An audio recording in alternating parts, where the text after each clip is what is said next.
Rain hammered against the cabin windows as David Reed chopped wood in the shed.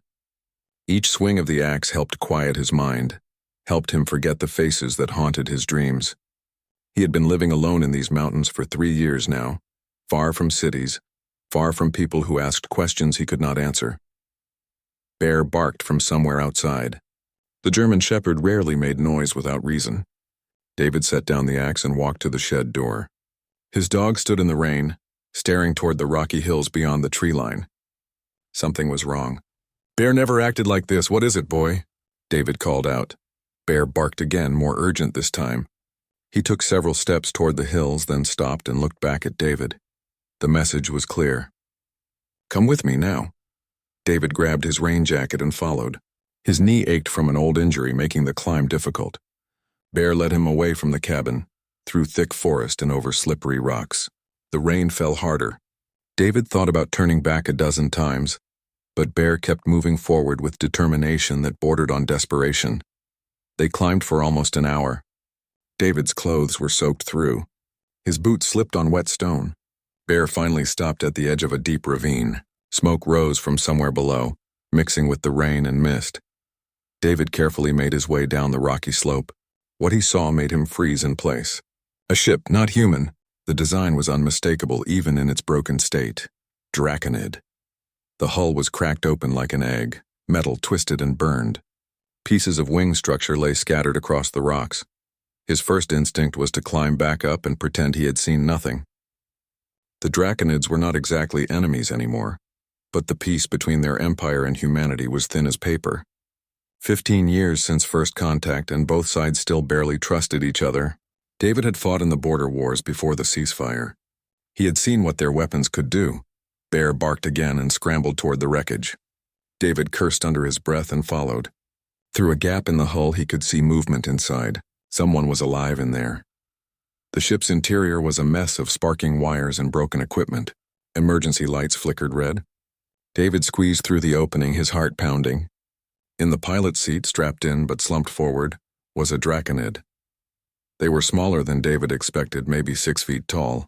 Scales covered their body in patterns of deep blue and silver. 2 wings, torn and bleeding, hung limp from their back. Their face was elongated, reptilian, with sharp features and closed eyes. Blood pooled beneath the seat.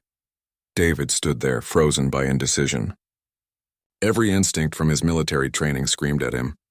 This was the enemy, the species that had killed millions of humans in the early conflicts. The species whose ship had fired on his squadron 5 years ago. But looking at the broken figure before him, David saw something else. Not a monster, just someone dying alone and afraid, far from home. He moved forward and checked for a pulse. The Draconid's chest rose and fell in shallow breaths. Still alive, but not for long without help. David examined the restraints holding them in the seat. The release mechanism was damaged.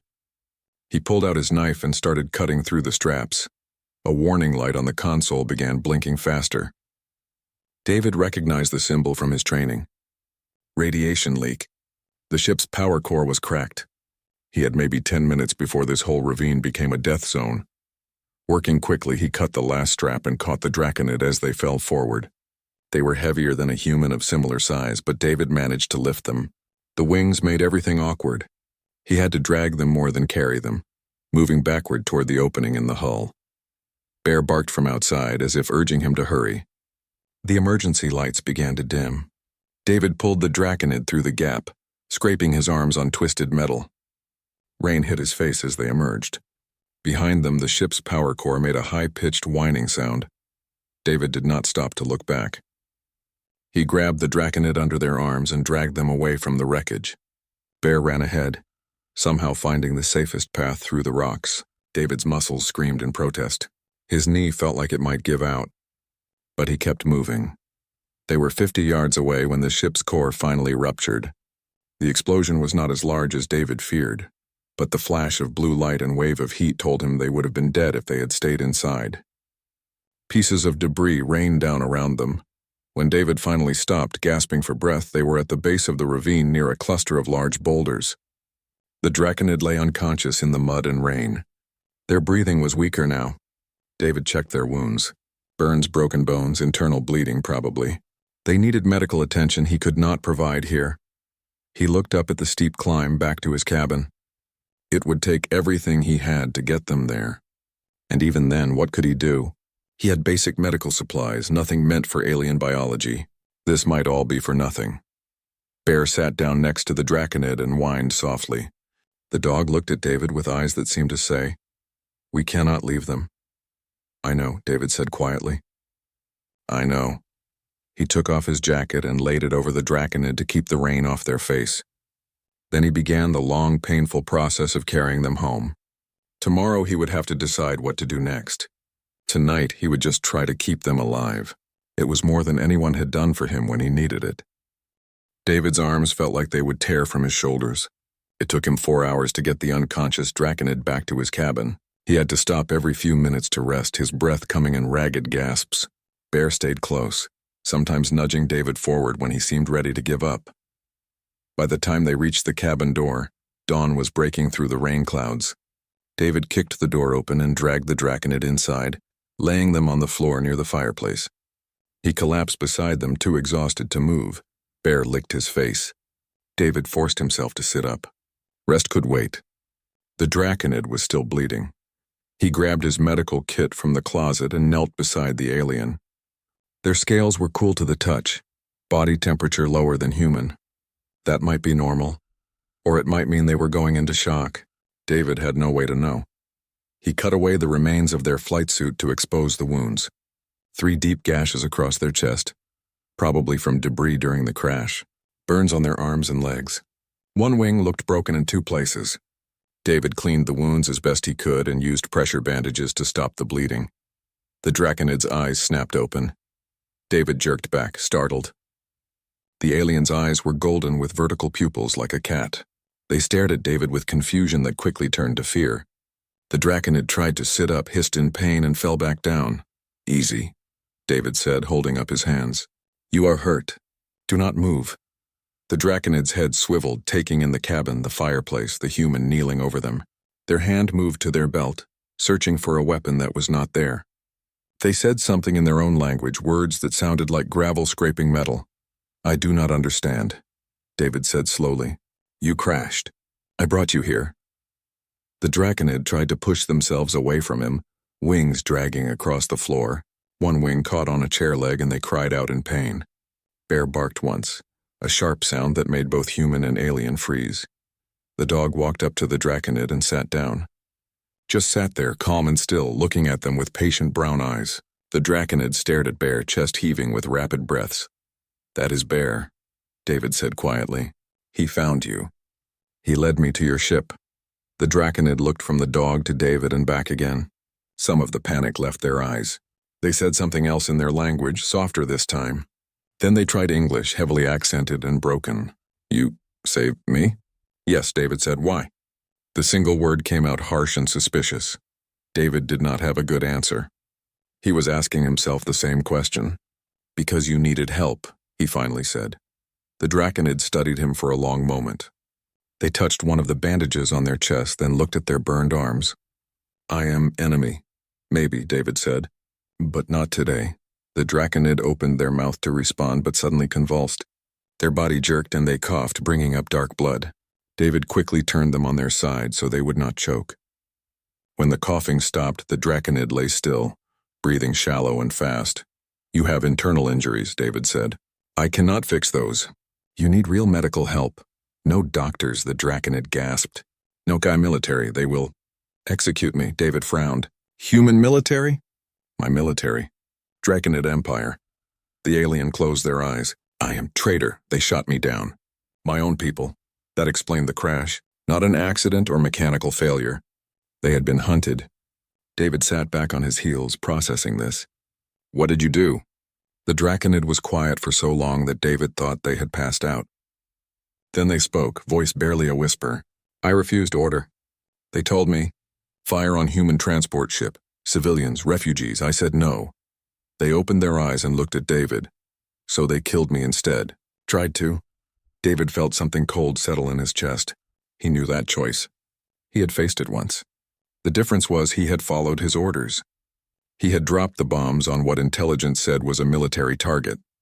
Turned out to be a refugee camp. 200 civilians dead, men, women, children. That was why he lived alone in these mountains now. What is your name? David asked quietly. Talus. I am David. He stood and walked to the kitchen, filling a bowl with water. When he came back, Talus was watching him with wary eyes. David set the bowl down within reach. Drink, you lost blood. Talus hesitated, then slowly reached for the bowl. They drank carefully, studying David over the rim. When they finished, they set it down. You were soldier. I see it, how you move, how you watch. Yes, David admitted.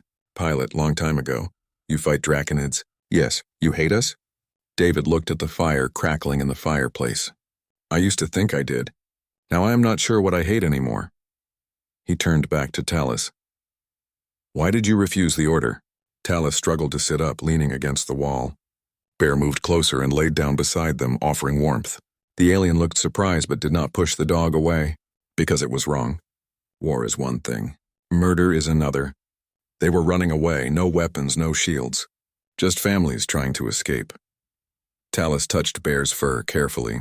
Empire says humans are barbarians, animals, but you saved me, enemy, and this creature. They gestured at Bear. It led you to me. Protected me. I see more honor here than in any Draconid fleet. The Empire wants more war? David asked. Talus nodded slowly. They plan attack, big one. 3 human colonies at once. I learned this before I refused order. I was supposed to be part of First Strike. David felt his blood run cold. The peace talks, the trade agreements, all of it just a cover while the Empire prepared to attack. When? 3 weeks. Maybe less. Talus met his eyes. I have coordinates, timeline, all in my suit computer. But suit is destroyed now. At crash site, we have to warn them, David said, mind racing. Earth defense, the colonies, someone. They will not believe you. Why would they? You are nobody out here, and I am enemy. Talus coughed again, wincing. Even if they listen, Empire will deny. Say I am liar. Traitor making up stories, David paced the cabin. Talus was right. He had no proof, no credibility. He had walked away from the military in disgrace, and bringing in a Draconid defector would just make him look worse. Like he had been compromised somehow. But if Talus was telling the truth, millions of people would die. We figure it out, David said finally. First you heal, then we find a way. Talus looked at him with something like respect. You believe me. Why? Because you refused an evil order and paid the price for it? David sat down across from them. I know what that costs. I know what it means. He did not add that he wished he had been brave enough to do the same. Outside, the rain had stopped. Sunlight broke through clouds, streaming through the cabin windows. Bear yawned and rested his head on Talus's leg. The alien carefully touched the dog's ears, and for just a moment, something like peace settled over the strange scene. 5 days passed like drops of water slowly filling a bucket. Talus healed faster than David expected, but not fast enough. Their broken wing remained useless, hanging at an awkward angle despite the splint David had made. The internal injuries were the real problem. Talus coughed blood every few hours and could barely walk across the room without collapsing. They talked during those days. At first in broken sentences and hand gestures, later in longer conversations as Talus's English improved. David learned that Draconids had different castes, that Talus came from a warrior family going back generations. Refusing an order meant dishonoring that entire lineage. Talus would never be able to go home even if they survived. David told Talus about his own past in pieces. About flight school, about the border wars, about the day he dropped bombs on coordinates he trusted and killed people he was supposed to protect, about the nightmares that followed him here to these mountains. You punish yourself, Talus said one evening as they sat by the fire. Hide away like criminal. Maybe I am a criminal, David said. No, you followed orders like good soldier. They gave you wrong information. Not your fault. I did not question it, did not check. Just followed the orders. Talus was quiet for a moment. That is why I refused mine. Because of soldiers like you, good people doing bad things because someone told them to. They coughed, covering their mouth. When they pulled their hand away, there was blood on their scales. But refusing changes nothing if we die here. Those colonies still get attacked. Your people still die. I still failed to stop it. David had been thinking about this constantly. They needed to reach the military outpost at Pine Ridge, about 40 miles north. But the journey would be brutal. Rocky terrain, steep climbs, and Talis could barely walk. It would take days, maybe a week. They might not make it at all. We leave tomorrow, David said. If we wait longer, you will be too weak to travel at all. Talis nodded. I will slow you down. Maybe you should go alone. Faster that way. They will not believe me without you. They might not believe you with me. Might think you are compromised. Might shoot us both. Maybe, David admitted. But we have to try. That night, David packed supplies. Food, water, medical kit, warm clothes. He filled 2 backpacks, making his lighter since he would have to help Talis walk. Bear watched the preparations with alert eyes, sensing something important was coming. They left at dawn. The morning was cold and clear. Talis moved slowly, leaning heavily on a walking stick David had cut for them. Every step seemed to cause pain, but they did not complain. Bear ranged ahead, finding the easiest paths through the forest. By midday, they had covered less than 5 miles. Talis needed to rest every 30 minutes. Their breathing sounded wet and labored. David tried not to think about how much farther they had to go. They made camp that night in a small cave Bear discovered. David built a tiny fire, just enough for warmth without creating smoke that might be seen from far away. Talis lay against the cave wall, wrapped in a blanket, shivering despite the fire. Tell me about your colonies, Talis said quietly. The ones that will be attacked. David pulled out the small tablet he had brought. It still had old files from his military days. He showed Talis pictures of New Seattle, a thriving settlement on a terraformed moon. 3 million people. Then Prosperity Station, an orbital habitat where families lived and worked. Then Mercy Point, a research colony studying alien biology, ironically enough. Empire chose them carefully, Talis said. All have weak defenses. All are far from your main fleet. By the time reinforcements arrive, thousands will be dead. They touched the screen, looking at images of human families walking through parks and markets. These look like our civilians. Same hopes, same fears. Empire calls you barbarians, but I see no difference. How many ships will they send? David asked. 50, maybe more. Mix of fighters and cruisers, enough to overwhelm each colony before they can evacuate. Talis closed their eyes. I was supposed to lead one of the fighter wings. My family was so proud. I was supposed to bring honor through victory. You brought honor through refusal. My family will not see it that way. To them I am dead already, worse than dead. Erased. Talis opened their eyes and looked at David. Do you miss your family? I have no family left. Parents died when I was young. Never married. Military was my family and I left them behind. We are both ghosts then, living but not alive, belonging nowhere. David threw another stick on the fire. Maybe we can be ghosts who save some lives. The next 3 days were harder. Talis grew weaker despite David's best efforts. They coughed up more blood. Their scales lost their shine. On the 4th morning, Talis could not stand without help. David had to support most of their weight as they walked. Bear stayed close, sometimes walking beside Talis, sometimes running ahead to scout. The dog seemed to understand how serious everything was. He was quieter than usual, more focused. They were resting beside a stream when Bear suddenly barked. David looked up and saw what the dog had spotted. 3 figures in the distance moving through the trees. Human figures wearing military gear. Patrol, David said. From Pine Ridge, probably. Talis tried to stand. This is it then. They will either help us or shoot us. David helped them up. Stay behind me. Let me talk first. They walked toward the patrol, Bear at David's side. The soldiers spotted them quickly. David saw rifles come up, aimed at them. He raised his hands slowly. I am David Reed, former Air Force, he called out. I have critical information about a Draconid attack. The patrol leader, a young woman with sergeant stripes, stepped forward.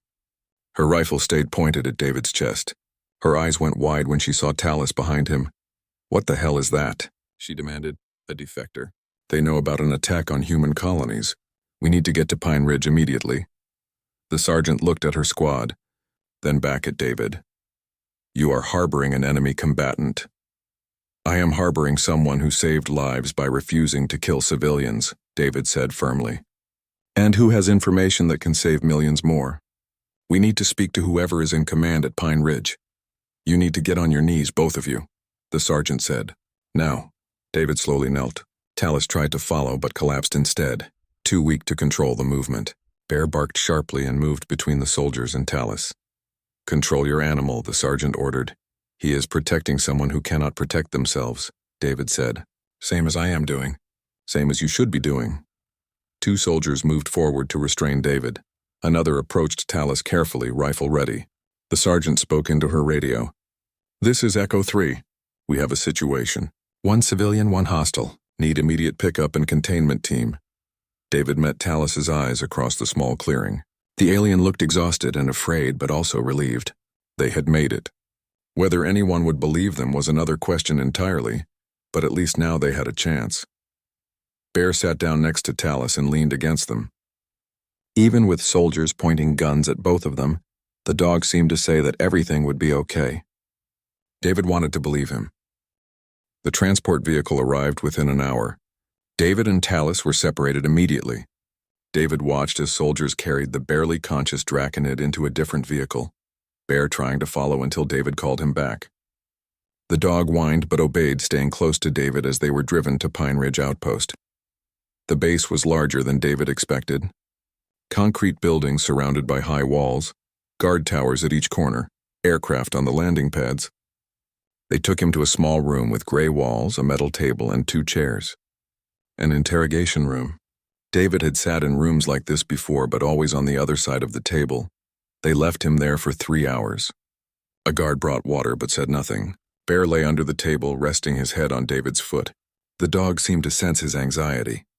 Finally, the door opened. A woman in a colonel's uniform entered. She was maybe 50, with short gray hair and sharp eyes that missed nothing. She sat down across from David and placed a folder on the table. David Reed, former captain. Dishonorably discharged 5 years ago after the Mercy Valley incident. She opened the folder. "You dropped ordnance on civilian targets. 200 dead. Court-martial recommended prison time, but you resigned instead. Disappeared into the mountains." She looked up at him. "Now you show up with a Draconid talking about attacks on colonies. You want to explain that?" David had known this was coming. "The Draconid's name is Talus. They crashed near my cabin. My dog found them. I brought them back and treated their injuries." "Why?" "Because they were dying.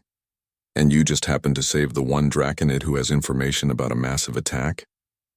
The colonel's voice was heavy with skepticism. "Convenient. They were shot down by their own people for refusing to fire on a human transport ship. That is why they crashed. That is why they have the information. Check their injuries. Check the wreckage. It will prove what I am saying." The colonel leaned back. "We did check the wreckage. It is Draconid, and it was shot down by Draconid weapons. But that proves nothing about attacks or defectors. For all we know, this is an elaborate setup. You could have been turned, convinced to help them infiltrate." "That makes no sense," David said, fighting to keep his voice calm. "If this was infiltration, why would they crash? Why would they be half dead? Why would they tell me about an attack that I could warn you about? Maybe to feed us false information. Make us move our fleets to the wrong places while they hit us somewhere else." The colonel tapped the folder. "You have no credibility, Reed. You killed civilians. You broke under pressure once. Maybe you broke again." David felt anger rising in his chest. "I did not break. I followed orders that turned out to be based on bad intelligence. And I have lived with that every day since. But this is different. Talus has real information. Coordinates, dates, fleet compositions. Let your intelligence people talk to them. Verify it. We tried. The Draconid will not talk to us. Refuses to say anything without you present." That surprised David. He had not expected Talus to trust him that much. "Then let me talk to them." "Not going to happen. You are not cleared for contact with enemy combatants. They are not the enemy. They are a defector. According to you, according to them." The colonel stood. "Here is what is going to happen. You are going to stay in detention while we investigate. The Draconid will be transferred to a secure facility for questioning. If this is real, we will find out. If it is not, you will face charges for aiding an enemy agent." "You are wasting time," David said desperately. "Every day you wait is a day closer to the attack. People will die because you would not listen." The colonel walked to the door, then paused. "For what it is worth, Reed, I hope you are telling the truth. But I have to consider all possibilities. That is my job." She left, the door locking behind her. David put his head in his hands. Bear whined and pressed against his leg. They were running out of time, and no one believed them. 2 more days passed. They moved David to a detention cell, small but clean. Bear stayed with him, the guards allowing it after seeing how the dog calmed him. David paced the cell constantly, imagining Talus in some laboratory being questioned by people who saw them as a specimen, rather than a person. On the third day, a commotion echoed through the detention block. Shouting, running footsteps. David pressed against the cell door, trying to hear what was happening. A guard ran past, then another. The door buzzed and swung open. The colonel stood there, her face pale. "Come with me, now." David followed her through corridors filled with rushing personnel. "What happened?" "Your Draconid friend. Someone tried to kill them. Planted a bomb in the medical bay where we were holding them. It went off 30 minutes ago." David's heart stopped. "Are they alive?" "Barely. Your dog somehow got into the bay. Do not ask me how. Alarms went off right before the bomb exploded. The dog started barking, going crazy. Talus woke up, saw the device, pushed your dog away and tried to reach the door. Blast threw them both across the room." The colonel glanced at him as they hurried along. "The dog should be dead. Talus should definitely be dead. But they covered the dog with their body and their wings. Took most of the blast themselves. They reached the medical bay. It was chaos. Smoke still hung in the air. Medical equipment lay scattered and broken. Talus was on a gurney surrounded by doctors. Their scales were burned black in places. One wing hung by threads of tissue. But they were conscious, eyes focused on something beside them. Bear lay on another gurney, bandaged and still. David rushed over. A medic was checking the dog's vital signs. "He will be okay," the medic said. "Broken ribs, some burns, but he will recover." The Draconid shielded him from the worst of it. David looked at Talus. The alien's golden eyes met his. "Stupid animal," Talus whispered in their accented English. "Would not leave. Had to protect him." "You saved his life," David said, his voice thick. "He saved mine first." "Balance." Talus coughed, this time with less blood. "And now, you believe us?" The colonel stepped forward. "Someone just tried to assassinate a prisoner in our most secure facility. That tells me something real is happening. We found the bomber. Human extremist with ties to groups that want the war to continue. Seems both sides have people who do not want peace." "Will you listen to the information now?" David asked. The colonel nodded. "Our intelligence team analyzed the data we recovered from the crash site. The coordinates check out. We are seeing unusual Draconid fleet movements that match what your friend described. The attack is real." She looked at Talus. "And you really did refuse an order, did you not?" "Yes," Talus said weakly. "Cost me everything, but was right thing to do." "Then I owe you an apology," the colonel said. "And probably a medal, though I am not sure we have any that fit Draconids." David sat down heavily. They had done it. People would believe them now. The colonies could be warned, evacuated if necessary. Lives would be saved. He reached over and gently touched Bear's head. The dog's eyes opened slightly, his tail managing a weak wag. Then David looked at Talus, this alien who had refused evil orders and paid a terrible price, who had then saved the life of a simple dog who had shown them kindness. "What happens now?" David asked the colonel. She looked at the damaged medical bay, at the human and Draconid who had somehow formed an alliance, at the dog who had brought them together. "Now we stop an attack, and figure out how to make peace between people who keep trying to kill each other." She smiled slightly, starting with the ones who do not want that to happen. Guards arrived to move Talus to a safer location. As they wheeled the gurney away, Talus looked back at David. "Your dog, Bear. He is good judge of character. Trust him." "Always do," David said. The colonel watched them go. "You know, Reed, you might have just prevented a war. That is worth something. Maybe worth wiping your record clean." David shook his head. "I do not care about my record. I just did not want more people to die for no reason." "Fair enough." The colonel gestured toward the door. "Come on, we have work to do. Your friend gave us 3 weeks to prepare. Let us not waste it." The next week moved with the speed of an avalanche. Earth Defense Force mobilized fleets, evacuated civilians from the targeted colonies, and prepared defensive positions. But there was a problem. The government did not want anyone to know why. David sat in on the briefing where politicians argued with military commanders. They had proof of the coming attack. They had intelligence from a defector. They could save lives. But using that intelligence meant admitting they had a Draconid defector. It meant revealing that the peace talks were a lie. that the Empire was preparing for war. If we go public with this, the peace process collapses, a minister said. Both sides have extremists who want war. This gives them exactly what they need. Colonel Harris stood at the front of the room. If we do not go public, we look like we are preparing for war ourselves. The Empire will claim we are the aggressors, and our own people will wonder why we evacuated 3 colonies without explanation. Then we make up an explanation, another official said. Solar flares, asteroid threats, anything but the truth. David could not stay quiet anymore. You are going to lie to people while using information that someone almost died to bring you? Tallis gave up everything to warn us. You owe them better than this. Mr. Reed, you are here as a courtesy, the minister said coldly. You have no authority in these decisions. Maybe not. But I have seen what happens when good people follow bad orders from leaders who care more about politics than lives. David stood. You want to keep this secret? Fine. But when the attack comes and people die anyway, remember that you chose silence over truth. He walked out. Bear followed him, the dog's bandages still visible beneath his fur. Tallis was waiting in the hallway, leaning on crutches. Their burned wing had been amputated. They would never fly again. They will not tell the truth? Tallis asked. They are afraid of what it might cause. Fear causes more damage than truth ever does. Tallis moved slowly down the hall. Come, I want to show you something. They went to the communications center. A technician sat at a console monitoring broadcasts. Tallis gestured at one of the screens. This is Draconid Military Channel. Encrypted, but I know codes. Watch. The screen showed Draconid text scrolling past.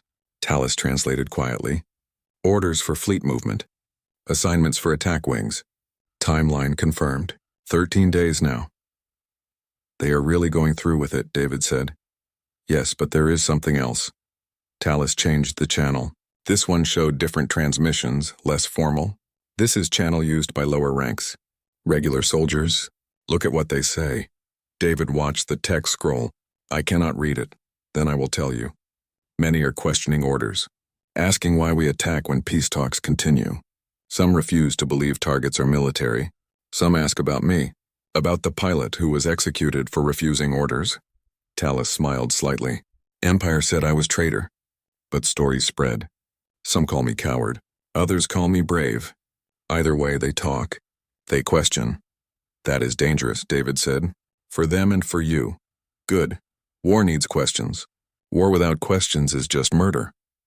Tallis sat down carefully, their movement still pained. But questions alone will not stop attack. For that we need action. What kind of action? The kind you are good at, flying. Tallis looked at him seriously. I spoke with Colonel Harris. She has plan?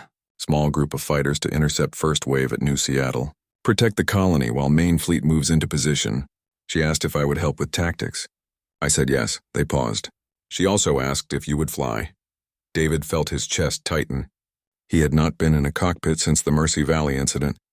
The thought of it brought back nightmares, the faces of the people he had killed. I cannot or will not. Does it matter? Yes. Tallis shifted, leaning forward. I refused order because it was wrong. You followed order because you thought it was right. Both of us carry weight of those choices, but I get second chance now. Chance to save lives instead of taking them. You deserve same chance. What if I freeze up there? What if I make wrong decision again? Then I will be in cockpit with you. I will help. Tallis reached out and put a hand on David's shoulder. Their scales were rough and warm. You saved my life when you had every reason not to. You trusted me when no one else would. I trust you now. Let me return that gift. Bear pushed his head under David's hand. The dog looked up at him with eyes that seemed to say the same thing. Trust yourself. Try again. David took a deep breath. Okay, I will fly. The next 12 days were intense preparation. David trained in simulators, relearning systems and tactics he had tried to forget. Tallis worked with him constantly, teaching him Draconid attack patterns and weaknesses. The alien's knowledge was detailed and precise. You know their tactics well, David said during one session. I should. I helped develop some of them. Tallis pointed at the screen showing a fighter formation. This pattern? I designed it. Meant to overwhelm point defense systems, but it has weakness here. They indicated a gap in the formation. If you hit them there with coordinated fire, whole formation collapses. Other pilots joined the training. Most were suspicious of Talus at first, seeing only an enemy. But Talus's knowledge was undeniable. They understood Draconid military thinking in ways no human could. One pilot, a young man named Ryan, confronted Talus after a briefing. "How do we know you are not feeding us false information? Setting us up?" Talus met his gaze steadily. "You do not. You have to trust, same as I had to trust David when I woke up wounded in his cabin, same as I had to trust him not to leave me to die in that crashed ship. Trust is risk, but it is only way forward." Ryan thought about that, then nodded slowly. Fair enough. The image of Talus saving Bear during the bombing had spread through the base. Someone had taken a photograph of the alien covering the dog with their body, wings spread to shield him from the blast. It went viral on military networks, then escaped to civilian media. Public opinion shifted. People saw not a monster, but someone who had sacrificed themselves to save an innocent creature. Messages poured in supporting Talus, thanking them. Some Draconid transmissions picked up the image too. The response from the Empire was harsh condemnation. But from regular citizens there were questions. Why execute someone for refusing to kill civilians? Why attack during peace talks? What was the truth? Colonel Harris called David and Talus to her office on the final day before the attack. "You two have done something I did not think was possible. You have made people on both sides question this war." She handed them a datapad. This came through Draconid channels an hour ago. "It is addressed to Talus." Talus read it, their expression unreadable. Then they handed it to David. It was a message from other Draconid pilots. 6 of them had deserted rather than participate in the attack. They were requesting asylum with human forces.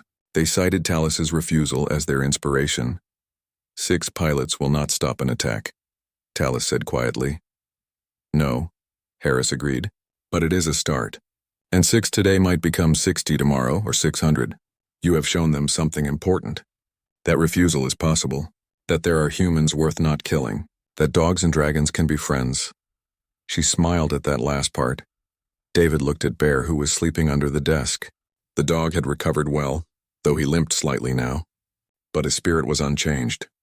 "When do we launch?" "Dawn New Seattle reports Draconid ships entering their system. The attack begins in 8 hours. Harris stood. "Get some rest. Tomorrow you save a colony." That night David could not sleep. He sat in the barracks, checking his gear for the 10th time. Talus found him there. "Nervous?" the alien asked. "Terrified." "Good. Fear means you understand stakes. Fear keeps you sharp." Talus sat beside him. "I will be in command center guiding you through battle. You will not be alone." "I know." David looked at his friend, because that is what Talus had become. A friend. "Thank you for giving me this chance. Thank you for giving me one first." Talus stood to leave, then paused. "David, after this is over, if we survive, I would like to visit your cabin again. The mountains were peaceful." "Bear would like that. He misses you.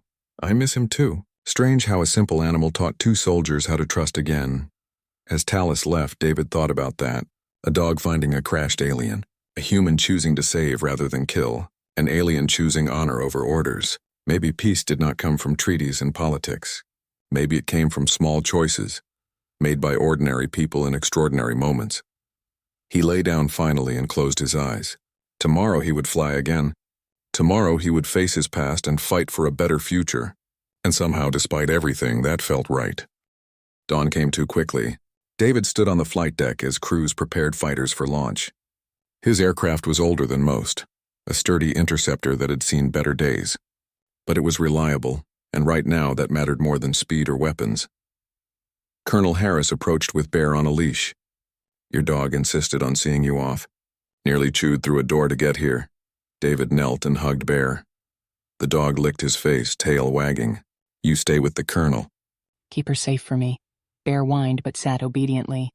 David stood and climbed into his cockpit. The seat felt familiar and foreign at the same time. 5 years since he had done this. His hands shook as he ran through the pre-flight check.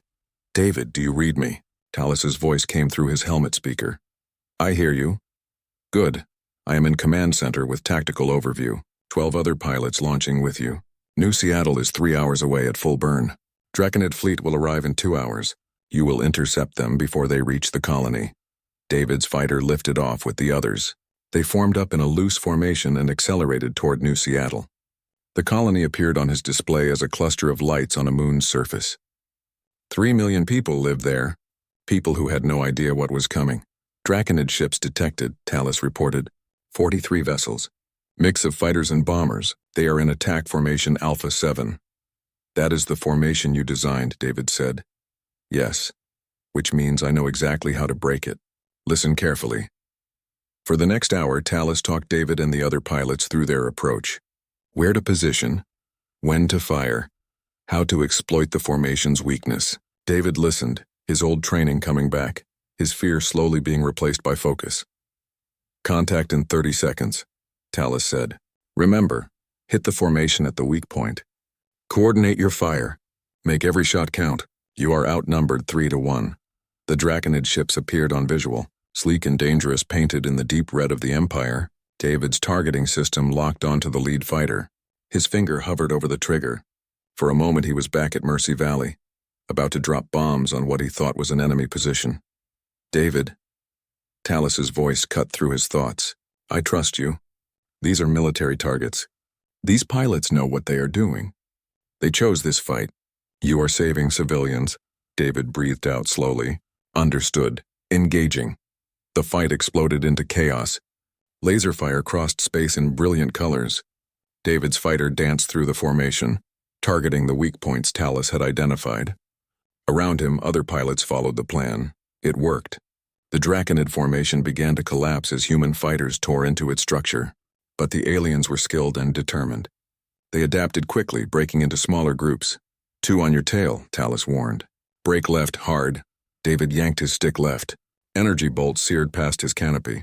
He rolled, dove, came up behind one of his pursuers and fired. The Draconid fighter exploded. Good kill. Watch your 6, 3 more incoming. The battle raged for 20 minutes. David lost himself in it, relying on instinct and training. Talus's voice guided him constantly, providing targeting data and warnings. They worked together like they had been flying as a team for years.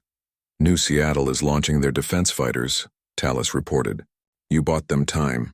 20 additional ships joining the fight. With reinforcements, the tide turned. The Draconid attack force was getting destroyed. But they kept fighting, kept pushing toward the colony. David saw a bomber breaking through the defensive line, heading straight for New Seattle's main habitat dome. I see it, Talus said. You are closest. Can you intercept? David pushed his engines to maximum. His fighter screamed through space, closing the distance. The bomber's weapons bay was opening, missiles deploying. 30 seconds and those missiles would be in the air, heading for millions of people. David fired everything he had. His shot struck the bomber's engine section. The alien ship staggered but kept going. Not enough. He needed more firepower. David, disengage, Talus ordered. You cannot stop it alone. David ignored the order. He accelerated faster, putting his fighter on a collision course with the bomber. His hand moved to the ejection handle. David, no! Talus's voice was sharp with panic. Do not do this. Sorry, friend. But some orders are worth refusing and some are worth following. David smiled. Tell Bear I said he is a good boy. David, wait. Look at your tactical display. 3 Draconid fighters breaking formation. They are targeting the bomber. David checked his screen. 3 alien ships were indeed moving toward the bomber. Weapons hot. They fired simultaneously. The bomber exploded in a ball of fire. David pulled up hard, barely avoiding the debris. What just happened? He asked. Defectors, Talus said, their voice filled with emotion. 3 more pilots just refused their orders. They are broadcasting surrender request. Command, do we engage the defectors? Another human pilot asked. Colonel Harris's voice came over the channel. Negative. Cease fire on vessels broadcasting surrender. Talus, can you communicate with them? Yes, Colonel. Putting them through now. A new voice joined the channel, speaking in Draconid language. Talus translated. They say they will not kill civilians. They say my example showed them another path. They ask for mercy. David looked at his scanner. The remaining Draconid ships were retreating. The attack was broken. New Seattle was safe. All units hold fire, Harris ordered.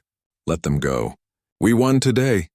The human fighters formed up around the 3 defecting Draconid ships and escorted them back to New Seattle. David flew beside them, these former enemies who had chosen honor over obedience at the last moment. Back at the base, David climbed out of his cockpit on shaking legs. The other pilots were celebrating, but he just felt exhausted. Bear came running across the flight deck and jumped on him, nearly knocking him down. David hugged the dog, burying his face in his fur. Talus was waiting at the edge of the deck. Their injured body was still recovering, but they stood tall. When David approached, Talus did something unexpected. They lowered their head in what must have been a draconid gesture of deep respect. "You were going to sacrifice yourself," Talus said, "for people you do not even know. You would have done the same." "Yes. That is why we are friends." Talus looked toward the 3 captured draconid ships being secured in the hangar. 3 more today. 6 yesterday. How many tomorrow?" "Maybe enough to stop a war," David said. Colonel Harris joined them, data pad in hand. The other 2 colonies are reporting similar results.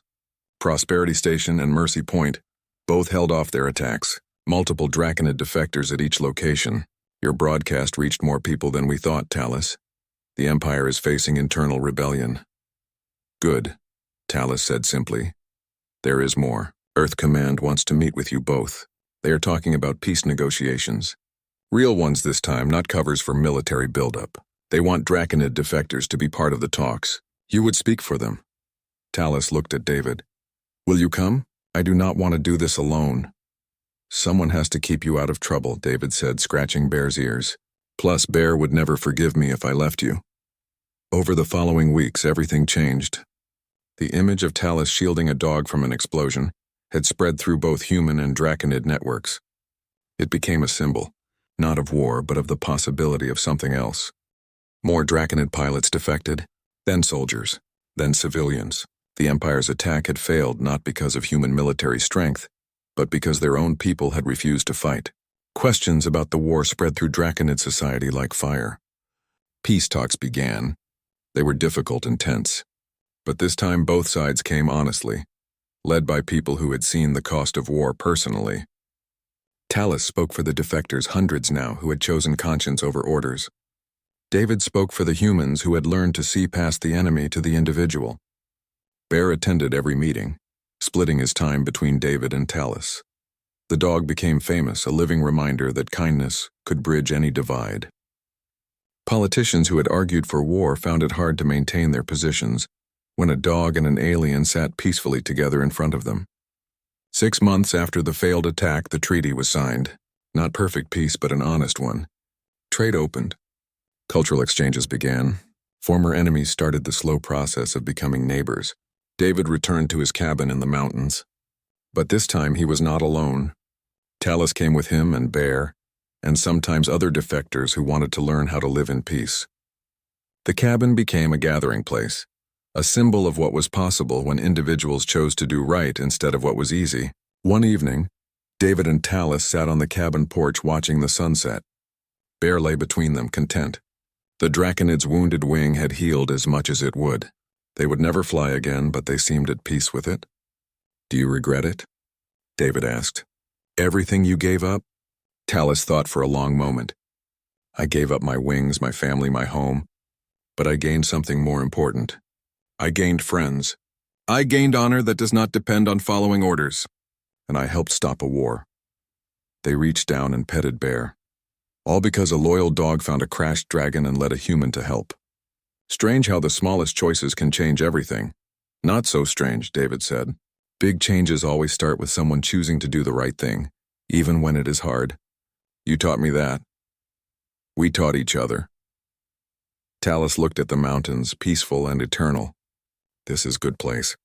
Good for healing. Good for building something new. Bear barked once, as if agreeing. David smiled. The dog had started this whole thing just by being loyal, by refusing to abandon someone in need.